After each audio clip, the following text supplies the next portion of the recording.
ખૂબ જ ઓછા સમયમાં તૈયાર થઈ જાય એવા મમરાના મેંદુવડા બનાવવા માટે આ રીતે મમરાને 10 મિનિટ સુધી પાણીમાં પલાળી દેવા।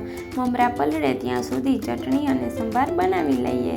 ચટણી બનાવવા માટે નારિયેળ, દાળિયાની દાળ, આદુ મરચાંના ટુકડા, દહીં અને મીઠું ઉમેરી બધું સરસ પીસી લેવું અને વઘાર માટે એક બાઉલમાં ઘી ગરમ કરવું, તેમાં રાઈ અને લીમડો ઉમેરી વઘાર ચટણી ઉપર નાખી દેવો અને તૈયાર છે ચટણી।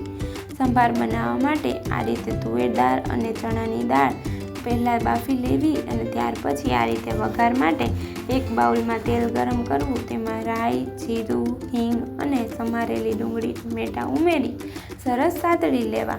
પછી તેમાં લસણની ચટણી, હળદર, મીઠું, ધાણા જીરું, સંભાર મસાલો, ખાંડ અને લીંબુ ઉમેરી મિક્સ કરવું। પછી આ રીતે બાફેલી દાળમાં ઉમેરી ઉપરથી બાફેલી દૂધી અને સરગવાની સિંગ ઉમેરી સરસ મિક્સ કરી ધાણા ભાજી છાંટી દેવાની।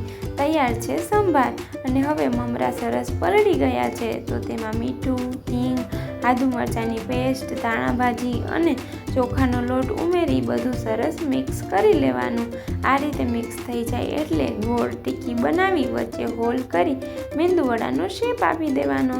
ત્યાર પછી આ રીતે એક કડાઈમાં તેલ ગરમ કરી ધીમા ગેસ પર ગોલ્ડન બ્રાઉન થાય ત્યાં સુધી વડાને સરસ તળી લેવા અને પછી આ રીતે ગરમા ગરમ વડાને ચટણી અને સંભાર સાથે સર્વ કરવાના અને એન્જોય કરો।